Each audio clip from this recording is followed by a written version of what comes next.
Welcome to Films and Stuff with your hosts, Pete Mitchell and Ethan Hunt. Pete, Films and Stuff, we are back. New day, new episode. What should we talk about today? So I know, I just want to hear you say. Perfect, Ethan. So I think, we've been talking about it for a while, not just on the show, but off the show. I think there have been a lot of changes and there have been a lot of shifts and, some seismic, some not so seismic in the streaming platform, let's call it industry, let's say the landscape.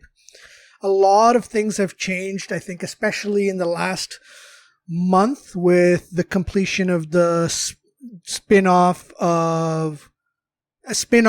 / merger of Warner Discovery now.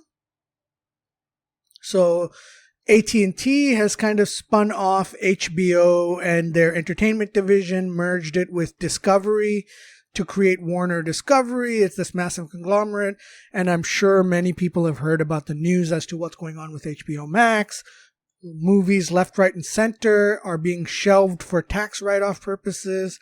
So maybe it's a good idea to kind of just get a state of the union for what's going on with the streaming platforms around. I mean, there are a surprisingly... I think of only kind of like 6 platforms, but really there's a load and load of platforms. And I think what we're seeing right now is the shakeout of consolidation, right? Because and I, who watch maybe not the most television in the world, probably in the top kind of top 1%. 5. I would say top 1%. Unless you're really working for Variety or one of the entertainment trade magazines, you and I probably watch almost just as much as a lot of the others do, right? Absolutely. I think of kind of the big 6, right? Netflix, Amazon, Disney, Apple, HBO, Hulu. Yeah. Yep. And then you get, and that's just kind of the tip of the iceberg with everything else, right? If you want to go into the networks, right? There's Paramount Plus, there's Peacock, there's Discovery, there's Showtime. Surprisingly, there's nothing really big from Sony or Sky. And this is just kind of like the US based ones, right? When you go to Asia or Europe, there's Latin America, there's loads and loads more. Yeah. Some of them are owned by the big 6. So, for example, Disney has Disney Plus, but in India, it's Disney Hotstar, and you'll be surprised, or maybe not so surprised. Disney Plus, for example, has around 80 million subscribers. Disney Plus on its own. Disney Hotstar has another 50 million, and that's primarily just South Asia, and maybe even more specifically, just India. So I like the name Hotstar. Yeah, so India on its own, I think it was an acquisition. I think they had their own platform, and I think Disney purchased them. I think, and that's just one country. So, for example, and that just goes to show you how powerful population size is. If you take India out of it, Disney loses 50 million subscribers, which is not an insignificant number. No, not at all. So, where do you want to start here? Do you want to talk about like which streaming platform we think has the best value for money? Do we want to talk about where we see some of this consolidation moving? Let's do that. Let's talk about and I think you raise a really good point. We're really only going to talk about the big 6 or the big 5 or the big, whatever you want to discuss, however you want to delineate that, whether that number is 50 million subscribers or 30 million subscribers or 100 million subscribers. It's really important because all these niche platforms like Crunchyroll and Quibi and all these other platforms, the entertainment industry as a whole, this is not just movies and television, right now is experiencing, when I say contraction, I don't mean by numbers or earnings. I mean contraction in terms of a consolidation phase. So you've all of a sudden got, if you look at the video game industry, for example, Microsoft is in the final stages of completing its $70 billion acquisition of Activision Blizzard.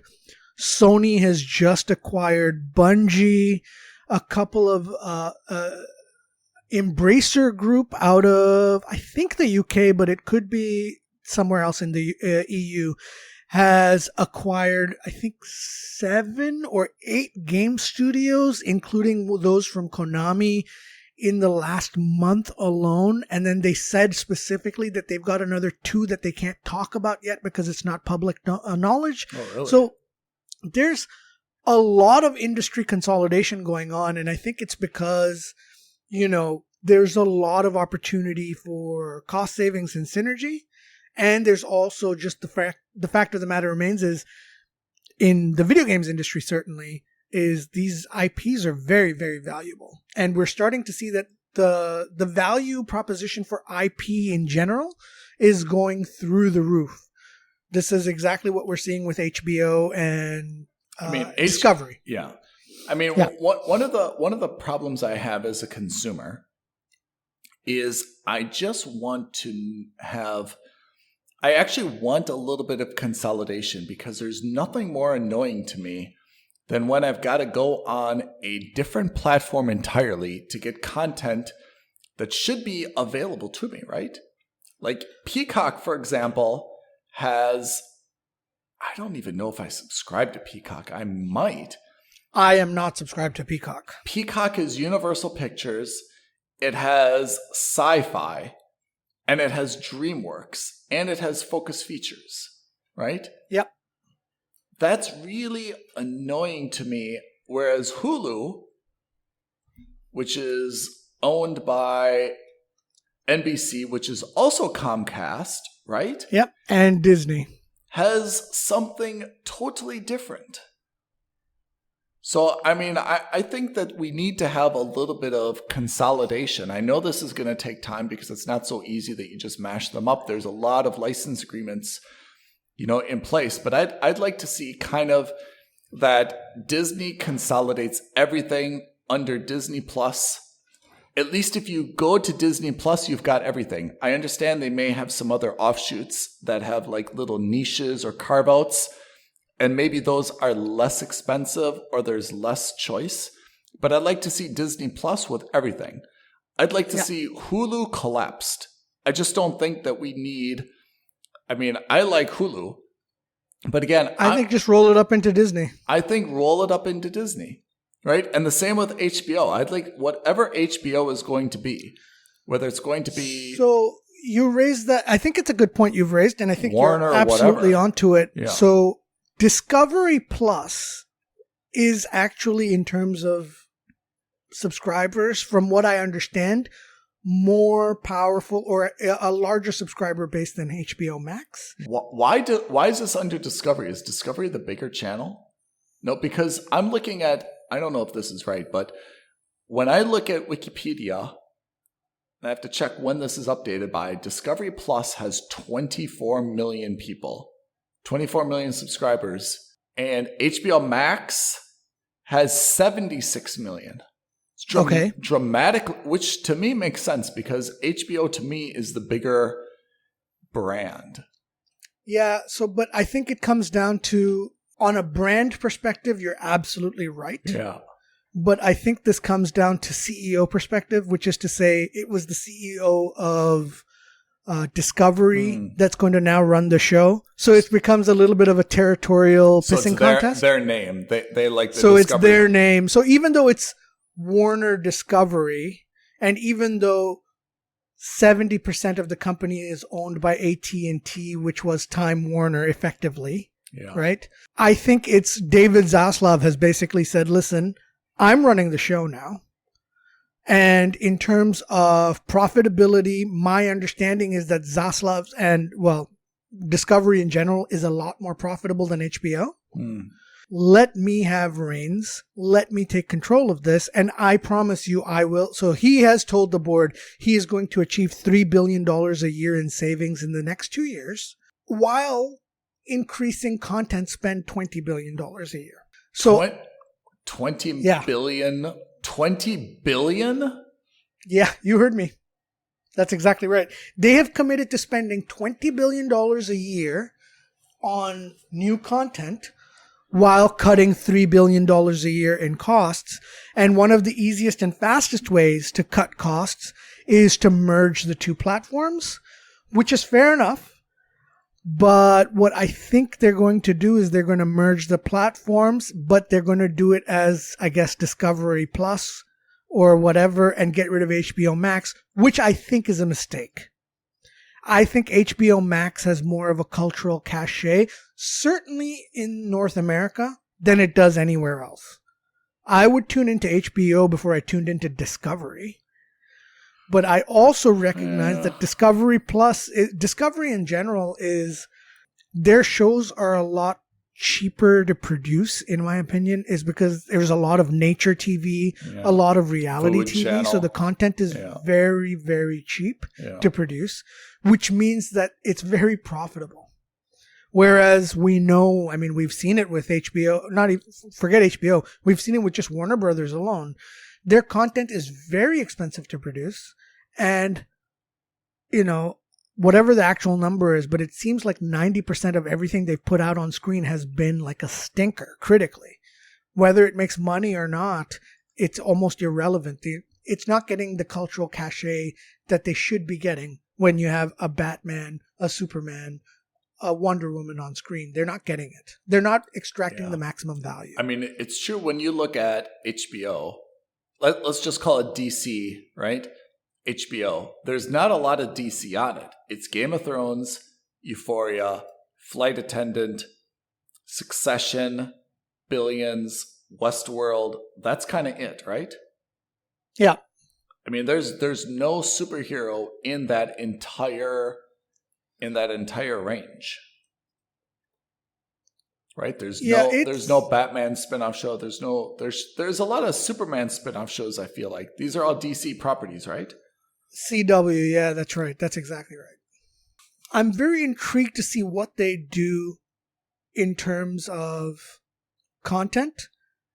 I agree with you that consolidation as a consumer is probably a good idea, because ultimately what's happening is, everyone said the advantage of streaming services is that you can basically pick and choose one platform and get all the content you want. And you no longer need to be subscribed to, like the old school cable television model where you have to pay $300 a month to get 800 channels or whatever it was. That's fine. And that worked well when it was just Netflix. That was great. But now that it's Netflix and 10 other streaming platforms, or at least now 5 other streaming platforms, and you're paying $15 a month for Netflix, you're paying $25 a month or $20 a month for HBO Max, you're paying another, let's say $15 or $10 for Hulu, you're paying $12 for Apple. You're ultimately coming close to $100 a month or $120 a month. You're going back to that cable model. It's a step backwards. I mean, do you remember when we watched Halo on Paramount Plus? I mean, I watched Halo on Paramount Plus. I watched Yellowstone on Paramount Plus. And I think there's one other thing I watched on Paramount Plus. Remember, it wasn't even Yellowstone. Yellowstone was produced by Paramount, but not actually shown on Paramount Plus. It was shown on Hulu. Yes, you're right. No, and I also watched The Mayor of Kingstown. Yeah, that was very recent. That's correct. Because of that, since I got a 1-month subscription, which I canceled after Mayor of Kingstown, that's where I watched Players, which if you've listened to me on Streamer Skip, I said absolute skip. So Paramount for me is a total fail, apart from Halo, which we didn't even really like Halo that much. That takes us way back into the past, right? When we had our... Yeah, tell me about it. So, yeah, again, for consumers, consolidation, at least at this moment, is probably a good idea, because it's not enough platforms to qualify, or when they shrink down, it's still enough content or platforms that you have viable competition between them. So prices aren't going to skyrocket. And it's not, it's not a situation where all of a sudden you're down to like an oligopoly or even a monopoly. So that's good. But I think for content producers, this becomes a problem, right? It's the same problem that Disney had, or that people had when Disney merged with Fox or acquired Fox, which is to say, hey, I wrote this movie. I previously had 6 studios I could sell it to. I'm down to now 5. Eventually it'll become 4. So my marketplace is shrinking. So it becomes, I think, an issue for content creators, not so much for content consumers. Yeah. So it's a little bit of a balancing act at the moment.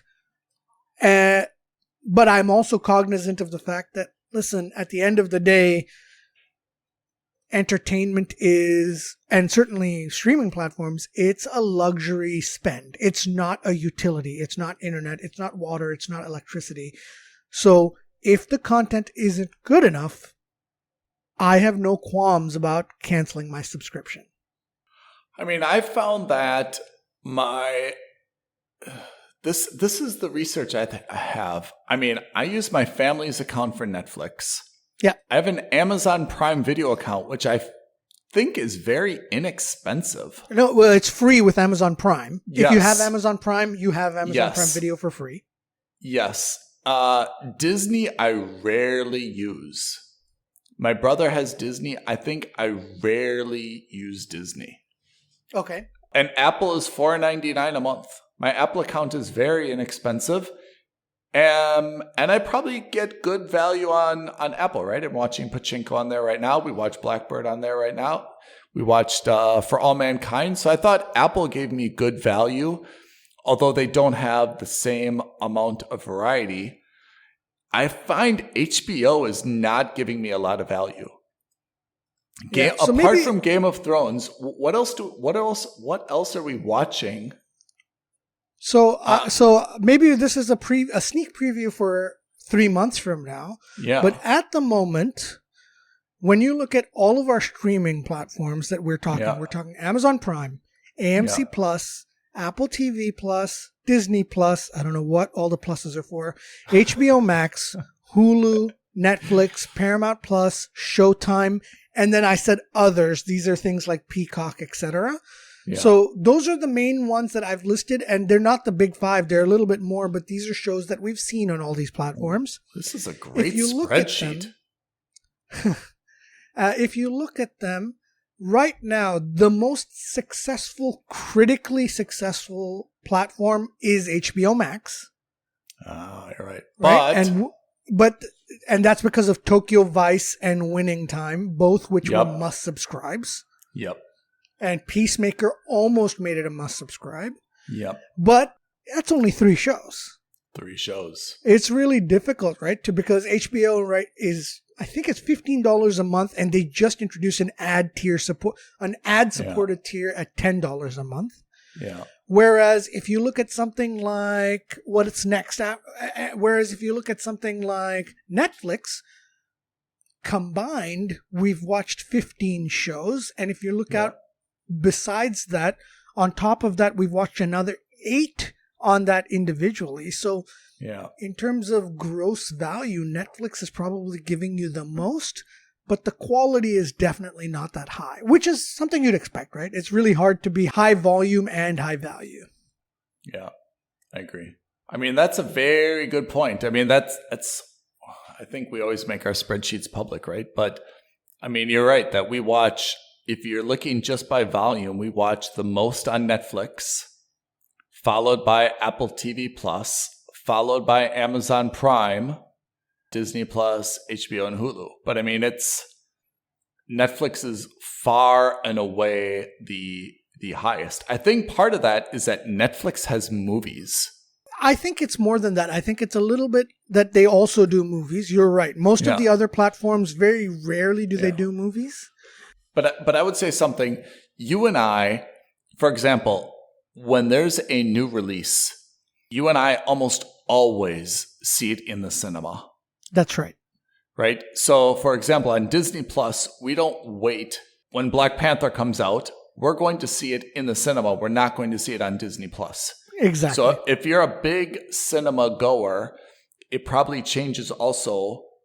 Whereas Netflix, I know they do cinematic releases for some of their original films, but generally no. Where we watched Red Notice. What else do we watch? On Netflix, we watched like The Bubble, Hustle, The Bubble. Gray Men, That thing with Adam. The Adam Project. Yeah. Yeah. Yep. So, I mean, So generally if you we look at watch it more that movies. way, so Yeah. it's interesting you say that, because if you look at it that way, and I'm pivoting now to our spreadsheet for movies, right? Yep. If you look at it that way, we have gone to far more cinema screenings than we have for any of them. And and interestingly enough, on average, the movies we've seen in the cinemas have done better than the movies that we've watched on streaming platforms. So is this correct? You and I have seen 20 movies in the cinema in 2022? Yeah, well, we've each seen 20? We've both watched together. I've watched more. I've watched 8 in the cinema that you haven't. Whoa. You saw 28 so movies this year? Yeah. We've seen quite a lot. Wow. Solo watches. Yeah, you're right.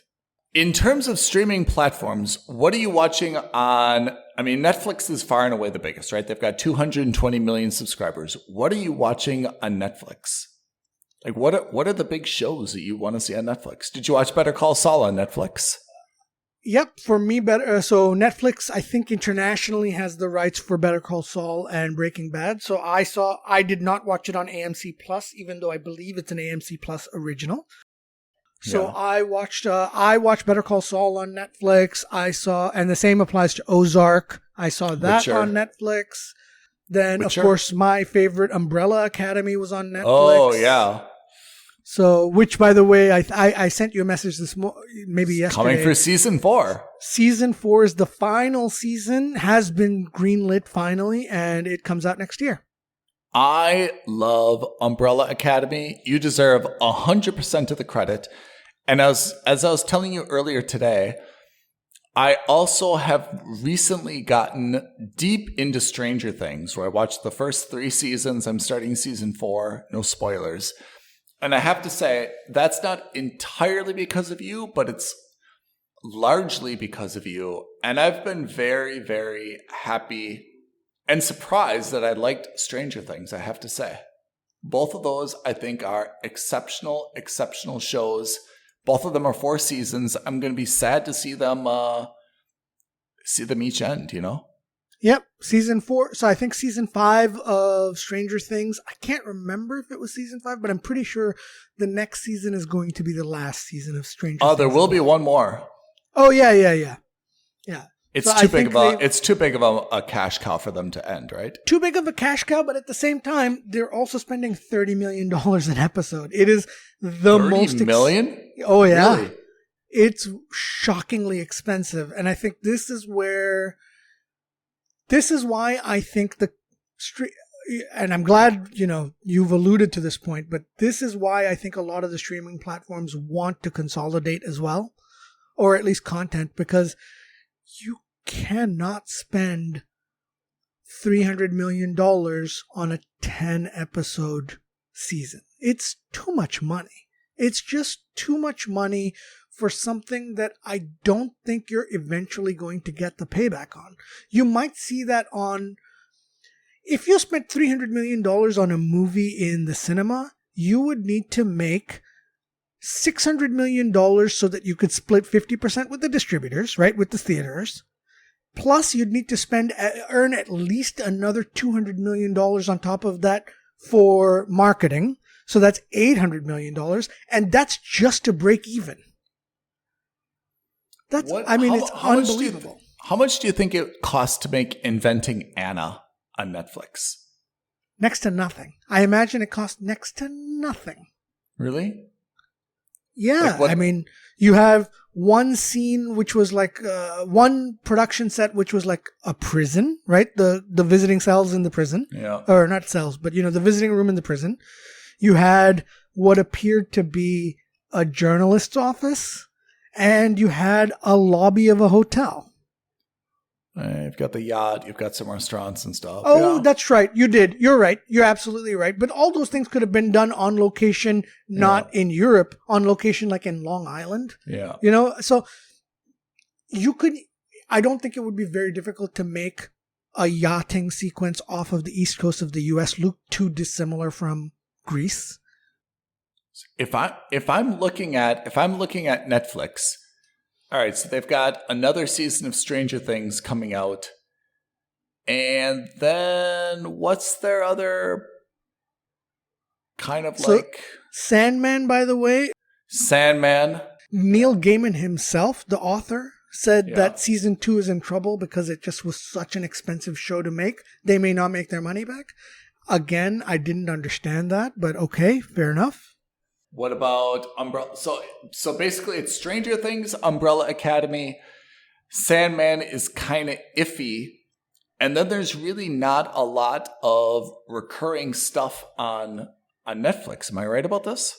Yeah, Ozark finished. Better Call Saul finished. You've got Anything Lincoln else? Lawyer. They're making the second season of Lincoln Lawyer, but that's just a legal drama. That shouldn't cost them anything. I have to say, I've heard from my sister, Lincoln Lawyer is actually quite great ending. Did you not finish it? No, I did not. I loved it.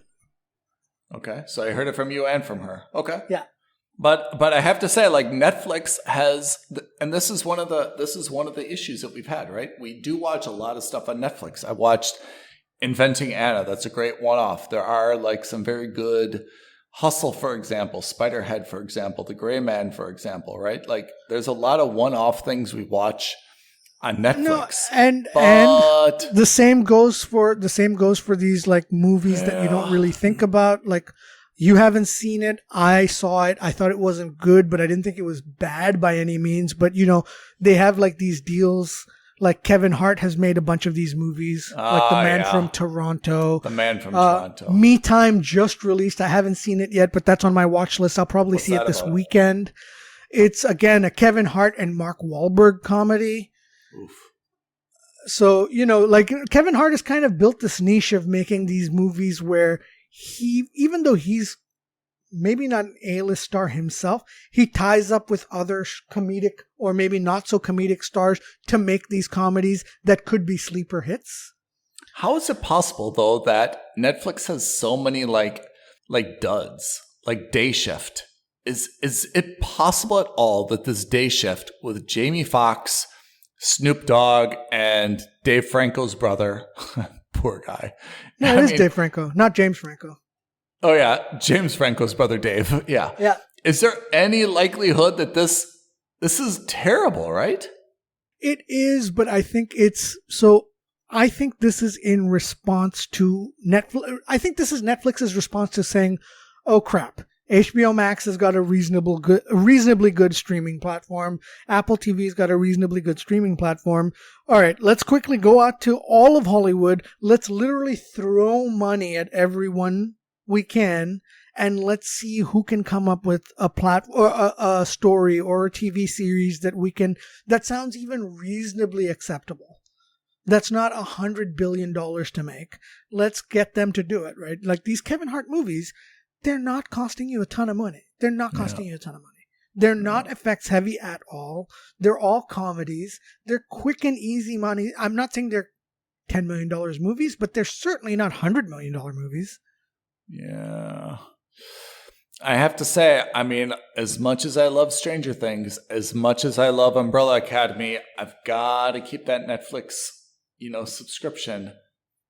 I flip through there, and I have to say nothing is really catching my attention apart from those two. Yeah, I think that Netflix, the one advantage Netflix has over everybody else is their international presence. Because they were first. True. Because they had, until recently, the most number of subscribers on the platform, Netflix was also the first to say, okay, I'm going to Bollywood, Tollywood, and the 3 other Indian movie-making industries. I'm going to throw some money. I'm going to get a bunch of Indian content on my platform. I'm going to go to the Korean version of their movie industry. I'm going to go to the Japanese movie industry. I'm going to go to the South, to the Thai and the Indonesian and to all these other countries. They basically said, we've got 200 million people on our platform. We're a truly global platform.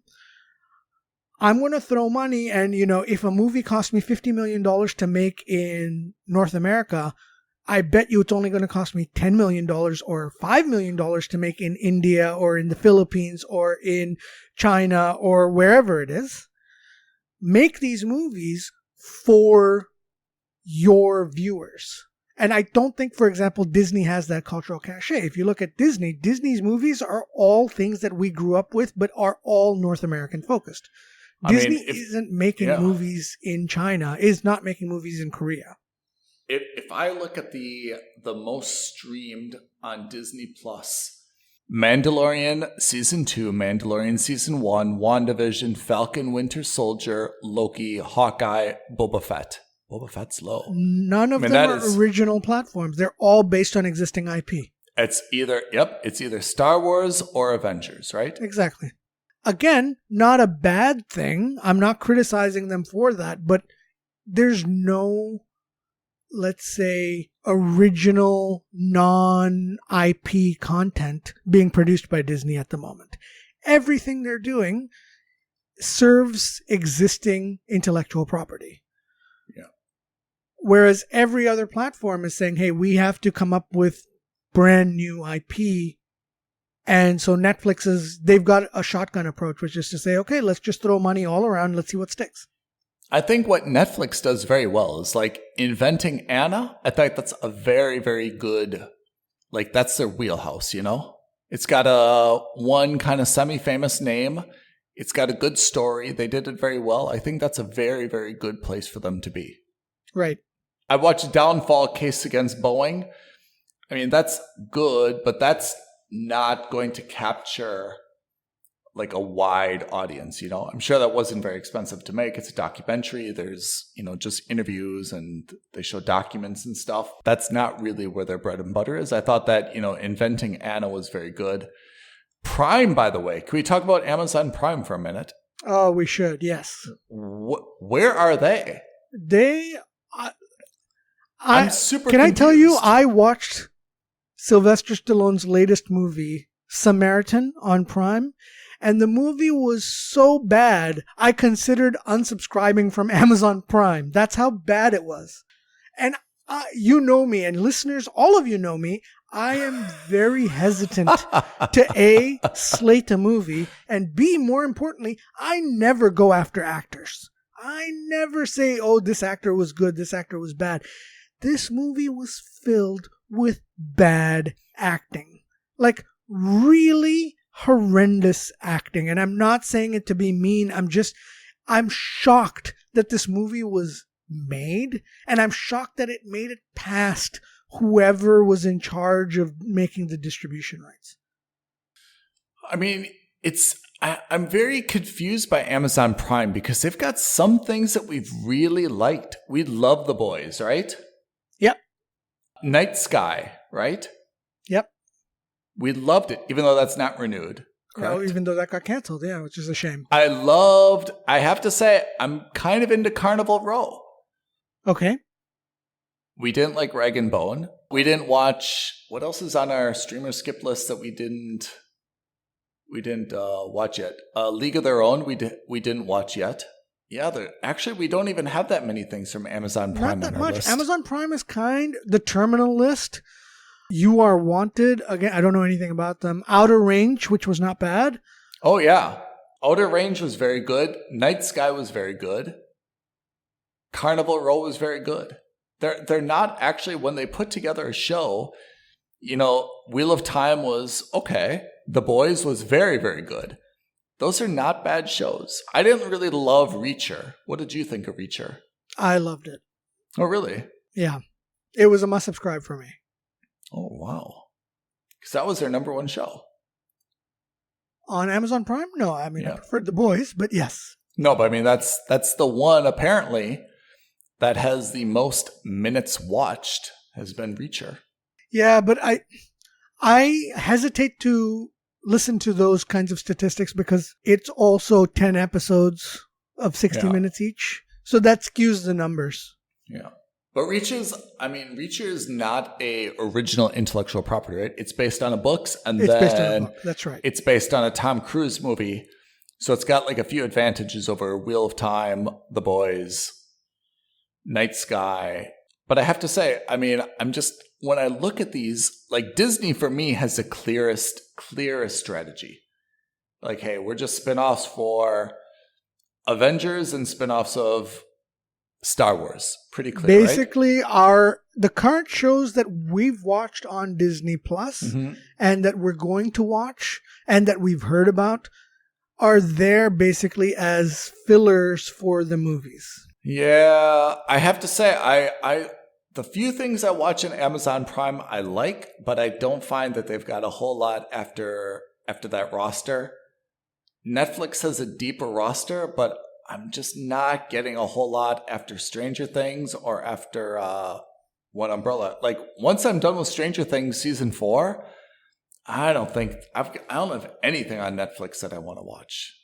I don't have anything I want to watch. I will say, if you look at our streamer skip, for example, we're pretty evenly distributed between Netflix and HBO. Yeah, but Apple TV very out low. of the 65 shows on our total streamer skip list, vast majority 25 Netflix. of them are Netflix. Which says everything you need to know about Netflix, which is to say, hey, if you don't have a specific show you're looking for, you have a better chance of finding a rare gem in Netflix than you do in any of the other platforms, just by sheer volume. And I think that's where they're going, which is to say, maybe Apple TV is producing more must-subscribes, maybe HBO Max is, but are you willing to spend $80 a year or $100 a year in the hopes that you find 5 shows that you like out of the 10 that they make? Or do you want to spend the same amount of money and hope that you find the same 5 shows you like out of 500? All right. So, Pete, you are correct with the following qualification. Okay. It makes more sense, yes, to subscribe to Netflix and have that roster if you listen to films and stuff or someone else and have someone guide you on what's good. Yes, because that's if you're, true. I mean, let's face it. If you and I are different. We're entrepreneurs. We've got more flexible schedules. We watch a bunch of stuff. And if it's bad, then we talk about it. Ha ha ha. If you've really worked all week long, you come home, you're Friday night, you order a pizza. You're like, oh, what a week. I just want to watch something. Man, there is nothing more annoying than wasting an hour on a Friday watching the first episode of something that's bad. And you're like, hey, wait a second. All right, I just finished Stranger Things. What should I watch? Sense8, Jupiter's Legacy, Flaked, Better Than Us, Night Flyers, King of Stonks. You watch first 30 minutes. Oh, that's bad. You watch another 30 minutes of something else. Oh, that's not so great. I watched 30 minutes of something else. Okay, this is pretty good. Wait a second. It's 11 o'clock. I've got to go to bed because I've got to get up early tomorrow. You're like, this was my Friday, the one night of the week that I've got. I just wanted some me time. And I wasted 2 hours of my precious time just trying to find something that's good. Whereas I feel like, I mean, I don't want to say like people are sheep. That's not nice. We are people as well. But sometimes it's easier to just be like, hey, go to HBO, watch House of the Dragon. You'll be happy. Order your pizza, enjoy life. It's nice to know that the thing that you're going to watch is going to be good. So yes, I agree. Netflix has a deep roster and we can find some hidden gems. But for me and you, we enjoy trying to find the hidden gem. That's part of like our... That's true. You're absolutely That's a fabric of our personality. We like watching some crappy stuff and saying, hey, that's really crappy. Don't watch it. And finding a hidden gem. If I'm not doing this for a living... and we're not really doing this for a living, but if I'm not watching TV as like my thing, I'm watching it to escape or for like entertainment, I'm not really looking to try to find the thing. It's not like going to a grocery store and it shouldn't be a treasure hunt like, hey, where's the milk? Right? This will be so much fun to try to find the milk. The milk's in the same place because it's supposed to be easy for you so you can buy it. And I feel like Netflix is going to be doing people a disservice if it's going to have so much clutter that people are not able to find something right away. Yeah, I actually, you know what? That is probably, you're right. The bottom line is you're absolutely right, because we have to think about that exact scenario. You and I are special cases. We're not the 99% in this regard. Yeah. I mean, I think that's one of the reasons we started Streamer Skip, which is it's important to get someone to tell you like whether or not it's even worth your time. Like for me, someone told you to watch Players. I watched Players because I thought it looked good, right? Like, oh, this will be a funny show about, an esports team. And it's terrible. Like I wasted 2 half-hour episodes on it. Fine, it's an hour, we can talk about it and have a laugh and blah, blah, blah. But if I only had like 2 hours of free time between when I put my kid to bed and the time that I went to bed, I'd be like super annoyed that I was furious. Paying. Yep. That's, I think, where Netflix needs to cull a little bit of stuff. And maybe one of the reasons against the consolidation is that if you go to Paramount, this is what's at Paramount. If you go to Hulu, this is what's at Hulu. If you go to HBO Max, this is what's at HBO Max, right? And that's like, when you go to Discovery, you're going to get food channel stuff. You're going to get reality TV stuff, right? Yeah.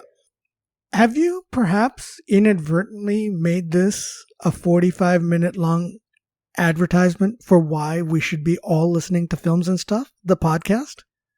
I have. And who's to say it's been inadvertent? I see. You're playing chess while I'm playing checkers. But it's absolutely true, right? I mean, it's really frustrating for you and me as well. We've tried a lot of stuff and we haven't liked it, and some of it is easy to know that we're going to like, and it's why Stranger Things gets renewed for 5 seasons, right? And I'm sure that you said it's $30 million a season or $30 million an episode. Part of the reason is that everyone is getting paid a lot more because they can demand a lot more because it's a known IP on Netflix, whereas Bridgerton, Lucifer, Witcher, some of those others aren't as popular, right? I've heard good things about Bridgerton, to be honest. Every list you watch, Bridgerton, it always features on some of the best things. Now, again, what are they called? Like these era-specific shows, period pieces. That's right. They're not really my bag, but consistently I have heard that Bridgerton is excellent. So I think I may eventually have to end up dipping my toe in it. In fact, I should. Do you think we should have a Bridgerton? Do you think next week we should do like a Bridgerton review? It might be worth it. Or at least just to get an idea of what it's like, right? All right. So listeners, you've heard it here. Pete and Ethan, we're going to commit to watching 2 episodes of Bridgerton. Period piece. Let's see if we end up in tears or what the emotions are after this. Yeah. Yeah, that might be interesting. I think that's fair. It'll be a unique streamer skip in the sense that we're both going to be watching it. Are you surprised that Sony doesn't have a more popular channel or a more popular platform? I'm not. Sony has no money. They're floundering. I'm absolutely not. Their entertainment company. The only aspect of Sony that's doing really well right now is the PlayStation, and even that they just don't have the money. Microsoft could buy them out 10 times over. How can you say Sony doesn't have money? What does that mean? Their market cap is lower than everybody else's. They've had a string of flops in terms of movies, or at least financial flops. They're just not that profitable. It's very surprising. Do you agree? Like, I'm looking at this list. Sony owns Crunchyroll, which is primarily an anime platform. Yep. And they own something called Sony Live, which is spelled Liv, which makes me think of the Saudi Gulf League. Oh, yes, God. And that's only Sony TV, a bunch of weird stuff I don't recognize. It says only Indo-Pacific and Middle East. Okay. But doesn't Sony have like a lot of IP? It's got a lot of video game IP. It's got a ton of video game IP because Sony basically started the trend of we're going to buy or develop our own games producers for exclusives. That's been their business model for decades. Do you think we should put on like video game streaming sites on our list as well? I mean, that's eventually going to compete, right? Like Twitch. We could, but I mean, like if you look at it that way, the movie industry has got a lot to do to catch up to the video game industry. The video game industry is far more lucrative than the movie industry is by a factor of 10, if I remember correctly. Don't quote me on the number, but I remember in 2019 or maybe 20, it was something like the video game industry was worth something like $300 billion or something like that for the year. And the movies, and this is pre-pandemic, so it wasn't a hit by that. It was like worth only $30 billion or maybe even less. I can't remember, but it was some ridiculous factor. Right? I mean, there's a reason why. That's the reason why Microsoft has paid $70 billion to acquire two studios. It's unheard of. I mean, the one statement that always made me look at things differently was that hour per hour or hour by hour, video games offer better value for money, which is saying a movie. How much is a cinema just basic seat in London? £10? Anywhere from 10 to 25 pounds. So let's say 15 pounds, right? Yeah. Okay. So 15 pounds for 2 hours of entertainment, right? 7.5 pounds an hour of entertainment, right? Yeah. Whereas if you look at how much a video game costs per hour of entertainment, $70 and your average video game is like lower. 30 hours. Yeah. Right? Dramatically lower. Yeah. I mean, what video game are you playing? What game did you play today? You don't have to answer that question. I'm prying. No, but I mean, I haven't played anything today, but in general, there's a couple of games that I've just started on games from Games Pass. Right. Death Stranding, which is hilarious that it came out on Xbox Game Pass because that is a Sony-owned IP. Huh. And what else? And did you have to pay for it, or it's on Game Pass? No, because right? I'm a subscriber to Games Pass, so it's free for me. So even better. I mean, how much do you pay for Game Pass? Like £7 a month? Let's say £10 a month. It's a little bit more because I have the Ultimate version, but yes, it's £10 a month. And how many hours have you played this game? I literally just started, but it's a 40-plus hour game. That by itself, right? I mean, gaming is a much better value per hour than cinema, and that's why streaming took off, because it's supposed to give you better value per hour, right? Yep. But I'd like to see. I feel like Sony is missing out on not having their own platform. I mean, even when you look at all these other platforms, Netflix started. I just don't know how much they own, how much video or TV IP they actually own. Really? I don't know. They have so many movies. Movies, maybe, but I don't know.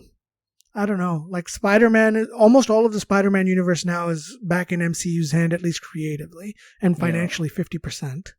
Would if Sony created a platform, would they be able to show the Spider-Man movies on that platform? We don't really know the thing. That's the other thing. I don't know what their licensing rules are like now. Yeah. It's gotten so complicated. At that point, I imagine Disney would just be like, okay, here's $10 billion.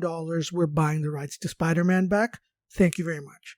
Whatever the number is. I'm being specious when I say $10 billion, but frankly speaking, it's worth it. You're the president of Sony. Do you sell it? No, because it's the one last profitable thing I have in my portfolio. I mean, create something new. Yeah, but I mean, with all due respect, Amy Pascal's been the head of that studio for years. She's done nothing. I mean, why can't they create something new? They own other intellectual property. It's just not like... I don't know why they don't go and say, okay, well, they're starting to, right? They're making the Last of Us movie or TV show with Pedro Pascal. Yeah. So I don't know why they don't go and say, okay, listen, we've got Ratchet and Clank. We've got a bunch of these other Sony exclusive titles from the video games. Why don't we make a series based off of that? Let's build a new universe around that. Yeah. I don't know. These are expensive propositions, and for a company that really doesn't have that much money, it's also a very risky proposition. And I think that's where the problem comes in. Whereas Microsoft, who has literally hundreds of billions of dollars in their war chest ready to be deployed, could go to Paramount and say, here's $100 million, make Halo. And if it's really bad, we're going to go to, and this is what they did. They went to Alex Garland. He did Ex Machina. He did a few other movies like that. They paid him $1 million. He wrote a Halo script. They sold that script on, and I think they're making a movie, or I think he's written a movie for Halo. Is there a season 2 of Halo coming out? I don't know. It was a terrible, terrible show for me, but I haven't heard anything. They spent so much money on it. They spent so much money establishing the lore. It would almost be a shame not to see a second season, but at the same time, I'm okay with it. I just think it's just a waste of money if they don't go through with it more. I mean, Halo, I feel like you could shelve Halo and you could launch it again in like 4 years. And just say like, you know what, like we kind of did it wrong. We learned some lessons. Let's reboot it. Let's reboot it. Yes. You know, that's the beauty of Halo. Actually, that's the beauty of any kind of beloved IP is you could theoretically relaunch it after a little bit of a break and do that. Yeah. That's why we have so many incarnations of the X-Men on screen. Yeah, Fantastic Four, right? Third version of it in the next couple of years. Do we know who's going to be in them? Fourth. Rumored that Emily we Blunt's saw like husband, some John Krasinski. Because we saw him in Multiverse of Madness. Yeah, the Multiverse but of Madness. No guarantee that he's going to definitely be Mr. Fantastic. Is he kind of old for Mr. Fantastic? Yeah, but you want a little older guy. Mr. Fantastic's not a young guy in the comics either. Like he's very famous for having white hair on his sideburns. You want a little older guy. You don't want someone really old, but you want someone who's slightly older, like in his 40s. So to take a line from Goose, we have committed to Bridgerton. The funny thing is, you and I are both like, we're not down on Bridgerton, but we both, I think generally our assessment of Bridgerton is like, that's a female-driven, emotional, period piece love story that's beneath us, right? And it will be funny if you and I come back and we are just like a puddle of tears saying, oh, but what about this person? And what about this relationship? And what about this thing? And we may actually, or we may be very cold about it and say like, this is no value. It was exactly what I thought it was going to be. I'm out. Yeah. You look at the names and you just know, like for me, I'm just like, oh my God, there's a character called Prudence Featherington. Yeah. I mean, Violet Bridgerton. These are like Bellwether. I know.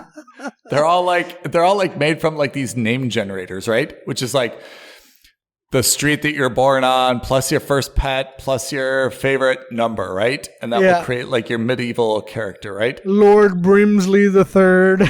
Yeah. I mean, they're all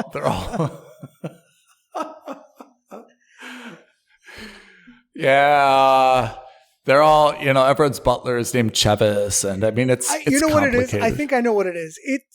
These are the kinds of shows, the reason I'm not drawn to them is because they seem like the cheesy romance novels of the 80s and 90s, which had like a shirtless Fabio standing on top, like standing in front of an estate with the wind blowing through his hair. That's what these shows kind of make me think of, where it's kind of like softcore adult entertainment for women who have much better imaginations than men otherwise would. Have you ever watched Lifetime around like the holiday season? That's exactly it. It's like a Lifetime movie. It's almost like a Hallmark movie, but slightly elevated. Those Hallmark Christmas movies, honestly, they are something else. They are really something else. Actually, one would be Pete, the podcaster, who can't love again. Yeah. And there would be an entire episode about you and hot cocoa and ice skating and Or, I had to go back to this town that I was originally from because best friend recently passed. My childhood best friend recently passed away. Yeah. I'm there attending his funeral.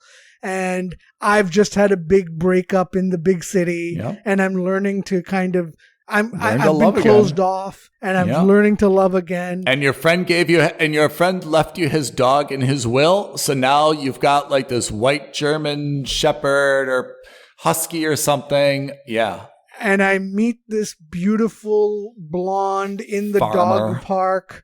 All of a sudden, the flames in my heart start to rekindle, and oh my God, it's so cheesy and it's so. These Hallmark movies, they start earlier and earlier every year. And they are absolutely... I mean, they probably cost next to nothing to make, but they must... but their returns on investment must be through the roof because of it. I mean, they are. But if you're the Hallmark Channel, to be honest, that's kind of like your bread and butter, right? I mean, like... Oh, absolutely. I mean, holiday season is really like... Everything's around the Thanksgiving holiday, around the Christmas holiday, around the New Year's holiday, around the Valentine's holiday. And then there's a big lull in the summer. Right? That's when they're quickly filming all these new movies. And they are.